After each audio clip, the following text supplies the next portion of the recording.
Hey everybody, it's Jesse here from Zumper Home Inspection. I just wanted to make a video real quick. I know the market's kind of changing a little bit, where buyers have a little bit more negotiating power, which they didn't have just a few weeks or even a few months, or especially last year, where a lot of people are foregoing inspections just to win the contract. And I completely understand that, because you couldn't, I mean, some buyers weren't even, our sellers weren't even accepting offers basically with an inspection in it. I was able to stay busy through all that. No problem to me. I just feel bad because a lot of people had to forego inspections because it's either that or be homeless, basically, because there are PCS in here or other moving jobs, and there's been such a tough market, and they weren't able to really get everything they needed during their inspection period, but otherwise they just wouldn't have the house at all. So the market is kind of cooling a little bit in the Clarksville area. It's not definitely not going the other direction. It's just there's a little bit more inventory. Sellers are willing to pay a little bit of closing costs usually. They're dropping some prices, and what that shows me as a home inspector, been doing this a while, that they'll probably start allowing, or sellers wouldn't be turned off by a contract with an inspection contingency in it. I'm just making this quick video because a lot of people don't understand what all inspections there is available, and what all they really should be getting, or at least just so you have knowledge of it. So usually when you make an offer on a real estate, there's a price and everything, but usually in that there's going to be called the due diligence or inspection period inside that contract. It can be anywhere from 0 days to 15 days or more. The average is like 7 or 10 days. Really, that's really going to be contract specific, so you need to go with your agent if you want an inspection period on how long that time frame is. And what that means is, after the offer is accepted, you have that many days to get your inspections done, your due diligence period, to find defects with the property and such, and do your own research on it. During that time, that's going to be the time you want to get your home inspections and any other inspections. So I'll just cover real quick just some things that can be happening during that time.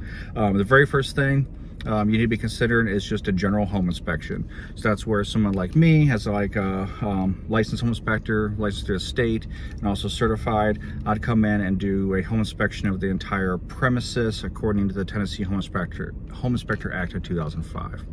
And what that means is I'd be inspecting the general health, if you had to put it in medical terms, of the property. And what that would be doing is that's covering things like exterior finishing systems, your trim, flashing, siding, doors, windows, decks, your roof covering systems, your chimney systems, your structural framing and foundation systems, your plumbing systems, electrical systems, heating systems, cooling systems, insulation, ventilation, installed appliances, wood burning systems if they're present. So that's what I do as a home inspector.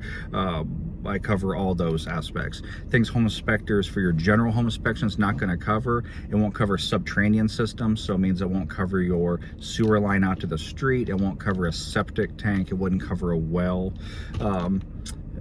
It won't cover some specialty things like I'm not taking samples and sending it off to a lab for mold, asbestos, lead-based paints. That'd be separate type inspections.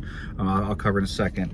But so it's basically the first thing you need to be considering is just a general home inspection on the general health of the property. That's going to be your starting point. That's just kind of just should happen regardless, no matter what. Some misconceptions is for two things, especially in the Clarksville area, is misconceptions on VA and FHA loans. They'll say that some people don't understand. They'll think the VA or FHA is going to inspect the home.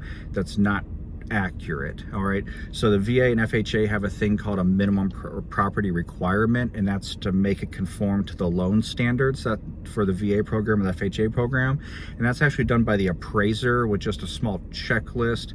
It's not even in the same ballpark as a home inspection. It has nothing to, it's loan specific things that have to check off on, has nothing to do with the actual how the condition of the general home. It covers things like, does the roof possibly have 5 years left on it, yes or no. But they're not going to get up on the roof and check for defects. They're just going to look at it from the ground. And then so it's real broad and basic. Also, they have actually no liability to you. They're actually working for the underwriter in the bank, basically, because that's who contracted them, even though you're paying them. It's so if you ever hear somebody saying I'm getting a VA inspection or a FHA inspection, so I don't need a home inspection by a home inspector, that's not accurate. They're doing a basic minimalist checklist to make sure it conforms to the government loan program. You're not getting a home inspection. So the home inspection you have to schedule totally separate through someone like me as a home inspector, I mean. So basically, you're going to want to get a home inspection on top of any other requirements that your loan has. So that's just a baseline. It's just a general home inspection, how the home is. Some extra or added on things that definitely you should consider is a radon test. Tennessee has been identified by the EPA and Tennessee Department of Environmental Education or such, that Tennessee is a very moderate risk state for radon. Radon's a gas. It's colorless, odorless. It's a radioactive gas that rises from the ground, gets trapped inside your home. It's a second leading cause of lung cancer in the United States. Some states are real big on testing it, and a lot of awareness about it. Some states have almost no awareness, and it's just really just government funding on that aspect. So like Tennessee has a radon program, but they almost make no attempts to advertise and make awareness about the dangers of radon. Some myths about radon is it's only in old homes. Totally false. Could be in a brand new home. Some other myths about radon is it's only in homes with a basement. Not true at all. Could be on a slab home or a crawl space home. And some myths that if I'm on a slab or such, I don't have to worry about radon. Not true at all. It could be in a brand new home. It could be an old home, a basement home, crawl space home, slab home. It really depends on where your house physically sits, and if there's basically uranium breaks down, makes radium, it turns into radion if it's entering the home. You can get a radon test. It's a 48-hour test, which is the minimum. My equipment tests instantly, so after 48 hours is up, I can tell you every hour the exact radon levels in the house. Then it averages it and it tells you if you should seek mitigation standards to reduce radon, or if it's within the limits that there's no such thing as a safe limit, but radon's everywhere. But it's a limit that would be considered not really necessary to mitigate. So for all homes, home inspection, definitely personal choice, but I would recommend a radon test. And then after that, a wood destroying organism test, or inspection. Sometimes they call it a termite letter. So that's going to be a separate thing. Also, that's going to come from a licensed pest company. Usually a range between $25 to $75. Usually the mortgage company is going to want a copy of the letter saying that they either found wood destroying organisms, they didn't find them, or they found them and treated to clear the house for that.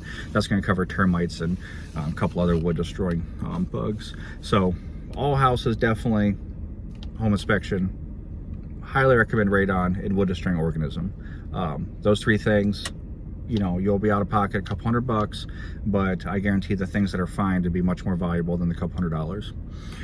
So now on some other inspections, if you have an older home built before 1977, and depending on how many renovations been done, it's kind of just case by case.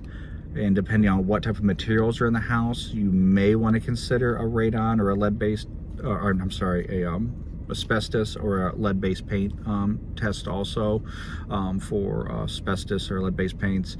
That'd be an insulation or the actual paint on walls or pipes. That's really going to be for homes before 1977-ish, really honestly older than that. And that's going to be, and then also, usually they've been renovated out of the home by now, but if not, that's something to be like case by case. So that's two other tests you can get, or inspections during your due diligence period. Also, if it's an older home and it has the cast iron plumbing run into the sewer, cast iron plumbing really only has a life of 50 to 70 years, and it starts closing in from the inside, and it'll work fine until it doesn't. Then it has a blockage which can't be cleared by a plumber, and they have to replace that pipe underground. So a plumber can do a thing called a sewer scope, where they just run a camera down the pipe all the way to the sewer line and just see the general healthy inside of that pipe. So if you have an older home that you're buying has a cast iron plumbing pipe run into the street, you definitely would want to consider a sewer scope, just to see the general health of that interior of that pipe. It's a rule of thumb how long they'll last. It really depends on what kind of chemicals the person who lived there put down the drain. I've seen cast iron pipes that are 75 years old look like the day they were put in, and I've seen ones right before they phased out cast iron in the 60s that are so closed in they don't even allow anything through. It really depends on what, you know, what corroded them from the inside.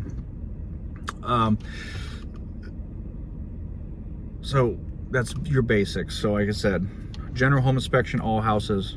Radon, I'd recommend all houses. And wood destroying organism, all houses. Even if your mortgage company doesn't require the wood destroying organism, just get that follow-up inspection. Older homes, in mid 70s and older, you may want to consider a lead-based paint and asbestos.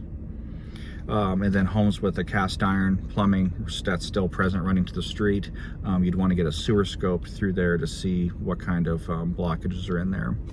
If you're home in the county that might still be on a septic or a well or both, I'd recommend a septic and a well inspection. You need to know the quality of your well water, and you need to know the volume your well can produce, and then your general septic health. Septics can get real expensive real quick, and you won't know until it's too late backing up into your house.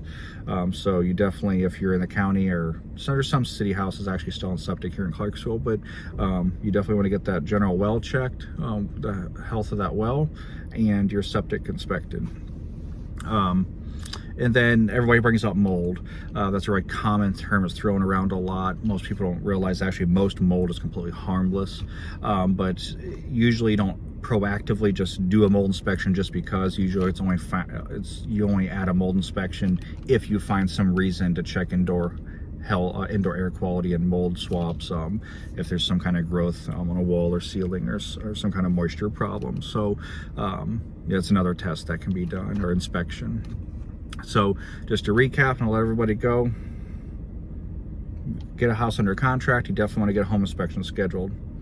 See how the condition of the home is, the radon test. For like my company, I do the home inspections and radon test in-house. You want to get a wood destroying organism or a termite inspection scheduled. Get those 3 things scheduled no matter what on any home. If it's an older home before the mid 70s, you may want to consider lead-based paint and radon, or lead-based paint and asbestos. If it still has that cast iron plumbing pipe leading to the street, you might want to consider a sewer scope just to see, you know, how the sewer line's looking, if it needs replaced or not. If you're on a well or septic, you definitely want to get that checked out before you move in and have a well that won't produce drinkable water, or a septic that backs up into your house. All right, I'll let you go. That's all I have. Those are a lot of things to get done in a short amount of time, so the quicker you schedule after you're under contract, the better. Some people get annoyed by inspections, but you're the one getting the house, and you're the one putting the money down for the house, and you deserve to know the general health of that home and the condition, because once you sign and leave, or once you sign and take over possession of the house, unless you can prove you are purposely defrauded, basically all those problems then just fall immediately on your shoulders. So you could have a major well or septic problem or some other major problem, and as soon as you sign and you're done with your due diligence period, if you didn't get those things checked, it kind of falls on you. In rare circumstances where you could go back at the seller if they intentionally defrauded you, which is actually pretty rare. Usually they don't know about the problem either, a lot of times. So get those inspections in. It adds money to, you know, the process of buying the home, but I guarantee dollar per dollar the cost of those inspections will pay you back substantially more in value, or just in saved money with being able to get those problems taken care of before they turn into bigger problems. All right, so my name is Jesse with Zumbro Home Inspection. You can reach me always at 931-278-5400, 931-278-5400, call or text. And you can always go to zumbrohomeinspection.com, and you know, I can answer any questions you have, or anything, whether you're using me as a home inspector or not, that's irrelevant. I'm always there to help. So agents too, if you have a question, you're showing a house and you just need to send me a picture, like, you know, we haven't put an offer in yet, here's a picture, is this a really bad? Or, you know, a lot of times I'll be able to answer, and kind of just by looking at something, help you out there. So you have a good day. Hopefully buyers you can kind of protect yourself more and get some more things from the concessions from the seller, hopefully, and make sure everybody's happy in the transaction, everybody knows what they're getting into. You have a good day. Thank you.